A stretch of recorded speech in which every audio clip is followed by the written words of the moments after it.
Among the greatest compliments that could be offered about a racehorse is to be considered a universal yardstick for excellence. For leading Sydney trainer Tommy Smith, Tulloch became the new benchmark for quality gallopers in the late 1950s. That accolade is probably even more noteworthy when we consider that Tulloch was sidelined by illness for almost 2 years at the peak of his career. Tulloch was probably denied some great victories, but his place among racing legends had already been based on a sparkling 3-year-old season that will be hard to match in Australian racing history. He's a great champion. He'll bolt in. Tulloch is another of the Trelawney stud success stories. He was sired by Coruscant from Florida and first galloped the paddocks in Waikato in 1954. It was a time when New Zealand thoroughbreds were attracting more interest from across the Tasman, amongst them Tommy Smith. TJ was a regular at the national sales at Trentham and tasted Melbourne Cup glory with Toporoa in 1955.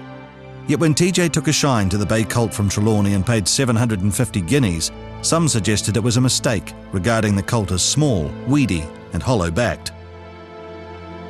Fortunately, new owner Evelyn Haley shared TJ's faith in the breeding.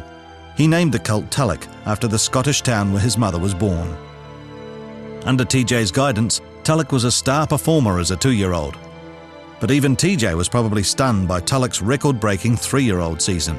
He won 14 of his 16 races that year. They included the first Derby Slam. The AJC Derby at Randwick was an indicator of the glory that lay ahead. By the time Tulloch arrived at Caulfield in October, he was everyone's favourite for the Cup. Easily. What a glorious burst of speed, Tulloch quickly establishes a winning margin. Tulloch's time for the 12-furlong journey shatters a 22-year-old record and is the second fastest time ever in the world for the distance. The comparisons were already being made with the ultimate measure for greatness, Far Lap. The Caulfield Cup win was a world record, and Tulloch's earlier AJC Derby win had been 2 seconds faster than Far Lap's victory. The checkbooks were being opened in the United States, but the immediate interest for everyone else was the Melbourne Cup, and by how much Tulloch would win. That's when Evelyn Haley dropped his bombshell. Tulloch's owner said 2 miles carrying 8 stone 4 pounds was too far for a horse that had just turned 3. He believed it would ruin Tulloch. Haley stood firm despite TJ's urgings and a public outcry. Victory for Tulloch in the VRC Derby confirmed what race fans knew, that Tulloch would have won the Melbourne Cup if allowed to run. The horse that finished second in the Cup by a neck was more than 8 lengths behind Tulloch in the VRC Derby.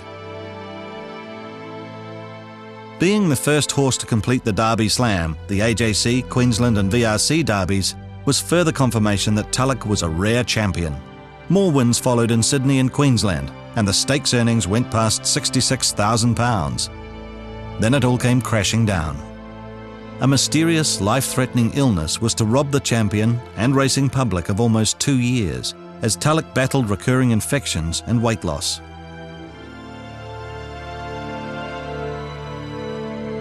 Eventually, a vet suggested the germs might be in Tulloch's mouth.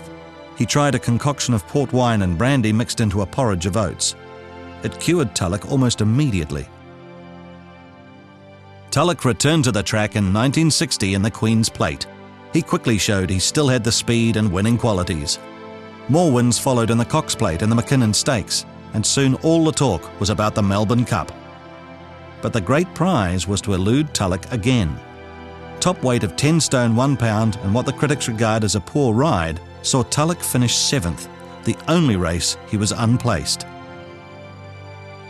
Tulloch was to win 15 times after his return from illness. One of the most emotional was the 1961 Brisbane Cup in front of 33,000 race fans, which rounded out a phenomenal career. All up, Tulloch won 36 of his 53 races, was second 12 times and third 4 times. He was the first horse to win £100,000, a record he held for 11 years. It's no surprise then that Tulloch was an inaugural inductee into the Australian Racing Hall of Fame. From the 1930s, the phrase "the best since Far Lap" was the highest honour bestowed upon a promising horse. For Tommy Smith, the new benchmark of praise became the best since Tulloch.